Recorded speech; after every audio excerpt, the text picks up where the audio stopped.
നമസ്കാരം. കേരളം മൊത്തം അതിസാരം, ചിലർക്കൊക്കെ ഇവിടെ അഹങ്കാരം. 2050 ന്യൂസ് അവറിലേക്ക് സ്വാഗതം.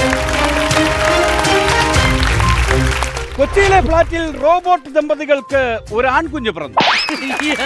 ഈ കുഞ്ഞിന് നൂല് കെട്ടി ബാറ്ററി ഇടൽ ചടങ്ങ് അടുത്ത ആഴ്ച ഗുരുവായൂർ അമ്പല നടയിൽ വെച്ച് Kerala CM USB cable connect ചെയ്ത് ഈ ചടങ്ങ് നിർവഹിക്കുന്നു. എന്തായല്ലേ? കാരിച്ചാൽപ്പടിയിൽ യുവതിയുടെ കുളിസീൻ പിടിച്ച 4 അന്യഗ്രഹ ജീവികൾ അറസ്റ്റ്. 110 വയസ്സുള്ള അന്യഗ്രഹ ജീവികളാണ് ഈ കടുംവെട്ട് വേല ചെയ്തത്.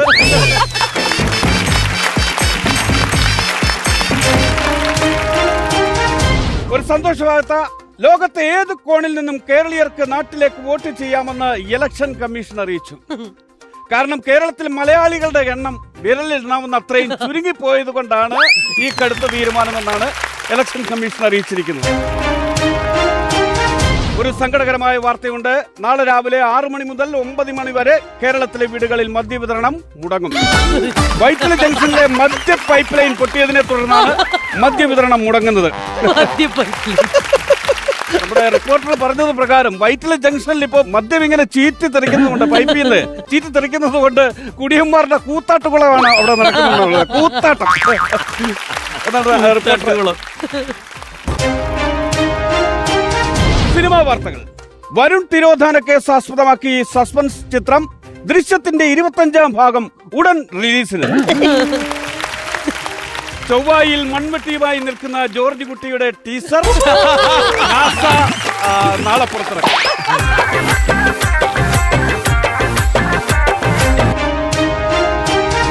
വീടുകളിൽ റിലീസ് ചെയ്യുന്ന സിനിമകൾക്ക് റിവ്യൂ പറയുന്ന സീനിയർ റിവ്യൂവർ അലൻ ജോസ് പെരേരയ്ക്ക് വിലക്ക്.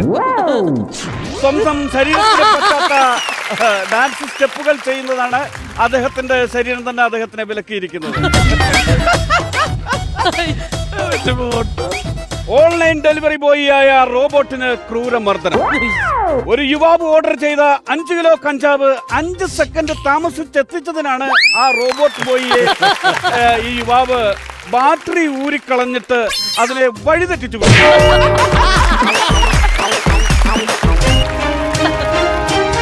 സൂപ്പർ സ്റ്റാർ റിയാലിറ്റി ഷോയിൽ പങ്കെടുത്ത ഒരു കുട്ടി ചന്ദ്രികയിൽ അലിയുന്നു ചന്ദ്രകാന്തം എന്ന ഗാനം ആലപിച്ചതിന് ചന്ദ്രനിലെ ഗവൺമെന്റ് റൈറ്റ്സ് ആവശ്യപ്പെട്ടുകൊണ്ട് അദ്ദേഹത്തിന് വക്കീൽ നോട്ടീസ് അയച്ചിരിക്കുകയാണ്.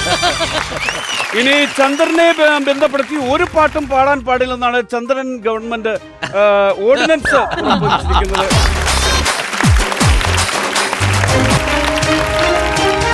ചൊവ്വയിൽ കേരളീയരുടെ അതിപ്രസരണം കാരണം ഉണ്ടാകുന്ന അതിർത്തി തർക്കങ്ങളിൽ ഓവറായി ഷോ കാണിക്കുന്ന ഒരു മലയാളി നേരെ ചൊവ്വേ നാട്ടിൽ പോകില്ലെന്ന് ചൊവ്വ കോടതി അറിയിച്ചു. ഒരു സങ്കടകരമായ വാർത്ത. ഒരു കുടുംബത്തിലെ 4 പേര് ആത്മഹത്യക്ക് ശ്രമിച്ചു. തങ്ങളുടെ യൂട്യൂബ് ചാനലിന് 1 മില്യൺ സബ്സ്ക്രൈബേഴ്സ് ഇല്ലാത്തതിന്റെ നാണക്കേടിനെ തുടർന്നാണ് ഈ ആത്മഹത്യക്കുള്ള ശ്രമം എന്ന് അറിയുന്നു. ഇങ്ങനെയുള്ള കുടുംബങ്ങളെ കണ്ടെത്തി റേഷൻ കാർഡ് വഴി അവർക്ക് സബ്സ്ക്രൈബേഴ്സിനെ കൊടുക്കാനുള്ള ഒരു സംവിധാനം ഉണ്ടാകണം എന്നാണ് ഇപ്പോ പല പ്രമുഖരും ഇതിനെക്കുറിച്ച് അഭിപ്രായപ്പെടുന്നത്. ഇതോടെ വാർത്ത അവസാനിച്ചു. നാളെ ഉൽക്കമഴ പെയ്തില്ലെങ്കിൽ ഇതേ സമയത്ത് ഇതേ വാർത്തയുമായി, ഇതേ വാർത്തയല്ല വേറെ കുറെ വാർത്തകളുമായി ഞാൻ വരുന്നതായിരിക്കും. അതുവരെ എല്ലാവർക്കും നമസ്കാരം.